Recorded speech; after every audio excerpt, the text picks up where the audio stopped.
Foodies and welcome to Vinayak kitchen. આજે આપણે બનાવવા જઈ રહ્યા છે। આજે આપણે કઈ રેસીપી બનાવવાના છે?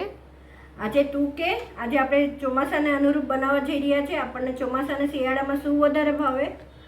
ભજીયા અને સૂપ અને રાબ અને નહીં, બરાબર તારું જે લાસ્ટ અડવું હતું એ આપણે રાબ બનાવવા જઈ રહ્યા છે। તો ચલો આપણે બનાવવાની શરૂઆત કરીએ। તો ચલો હવે આપણે રાબ બનાવવાની શરૂઆત કરી દઈએ। આપણે તપેલી લીધી છે, એમાં આપણે 2 ગ્લાસ પાણી એડ કરશું। હું સ્લો ટુ મીડિયમ એટલે રસોઈ કરું છું કેમ કે એનાથી સ્વાદમાં વધારો આવે છે, સરખું પાકે છે, સ્વાદ બેસે છે। તો આપણે પાણી ઉકળવા મૂકી દીધું છે, એની અંદર આપણે મસાલો એડ કરશું। આ ચાનો મસાલો છે, 1 ટીસ્પૂન છે। આ ફ્રેશ જિંજર છે જે આપણે 1 ટેબલ સ્પૂન લેશું। આપણે સ્ટ્રોંગ રાબ બનાવવા જઈ રહ્યા છે અને આ છે ફુદીનો અને તુલસી બેવ મિક્સ છે, બેવ 10-10 15-15 પાન છે, એડ કરી દઈશું અને એકદમ ખદખદાવી નાખશું। સાથે આપણે 2 ટેબલ સ્પૂન ગોળ લીધો છે, એ એડ કરી દઈશું અને આપણે એક બાજુ ઉકળવા મૂકી દઈએ, સાથે લોટ બી શેકી લઈએ। તો હવે આપણે કઢાઈ લઈ લીધી છે, એમાં આપણે 2 ટેબલ સ્પૂન ઘી એડ કરશું।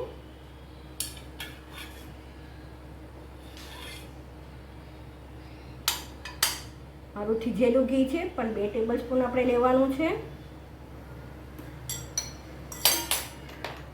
એમાં આપણે 2 ટેબલ સ્પૂન ઘઉંનો લોટ પણ એડ કરશું।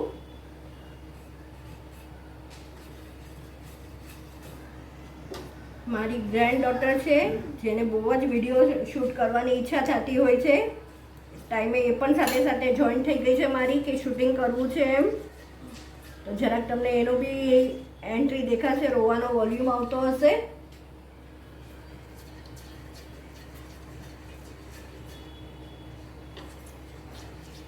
એક તો આપણને રાબ પીવાથી ગરમાવો સરસ મળે છે શરીરમાં અને આના બેનિફિટ્સ બી બહુ બધા છે।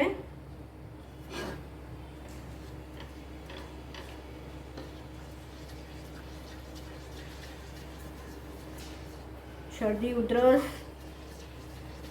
શરીરમાં દુખાવો, થાક, આપણે ગરમ કંઈક પીએ તો ઓટોમેટિક એનર્જી ફીલ થાય છે। તો આપણે બનાવી લઈએ રાબ। આપણે લોટ શેકી રહ્યા છે।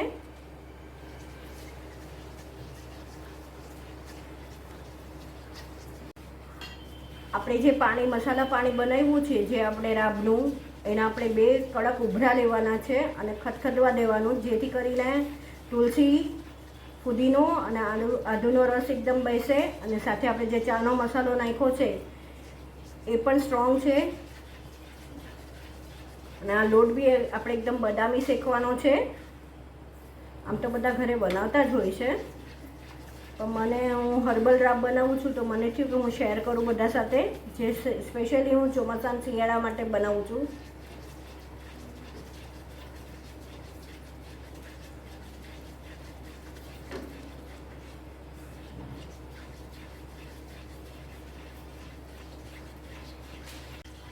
તમે જોઈ શકો છો લોટ એકદમ પ્રોપર શેકાઈ ગયો છે, પાણી પણ મારું ઉકળી ગયું છે જે મેં ગાળીને તૈયાર રાખ્યું છે। તો ચલો હવે આપણે એડ કરી દઈએ ધીરે ધીરે।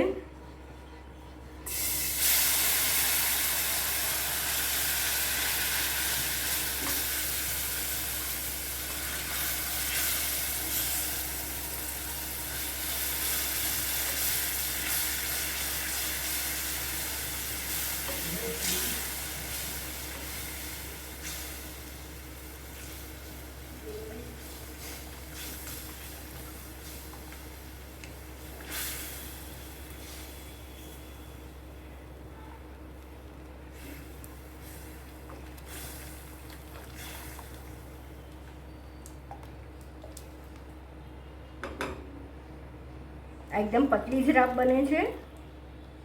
આપણે ડિલિવરી વખતે જે મસાલાવાળી રાબ બનાવીએ છીએ, ગુંદરવાળી, ટોપરાવાળી છે, ઘટ હોય છે, આપણે 15 દિવસ પછી આપણે ઘટ રાબ આપતા હોઈએ છીએ। આ પતલી રાબ છે। આ આપણે એને બોઇલ લઈ લઈશું પ્રોપરલી. તમે જોઈ શકો છો બધું એકરસ થઈ ગયું છે, મિક્સ થઈ ગયું છે બધું.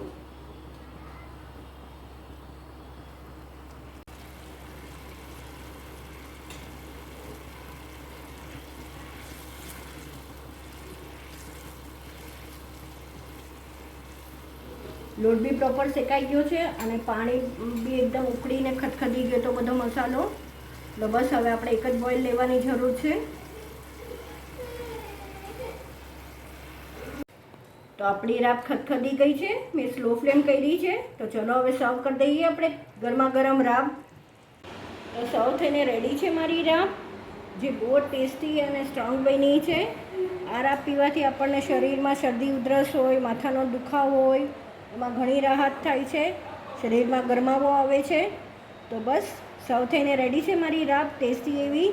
આઈ વિશ તમને મારી આ રેસીપી ગમી હશે. જો ગમી હોય તો લાઇક, શેર અને સબસ્ક્રાઈબ કરવાનું ન ભૂલશો. આવી જ નવી રેસીપી સાથે આપણે ફરીથી મળતા રહીશું. Till then by, take care.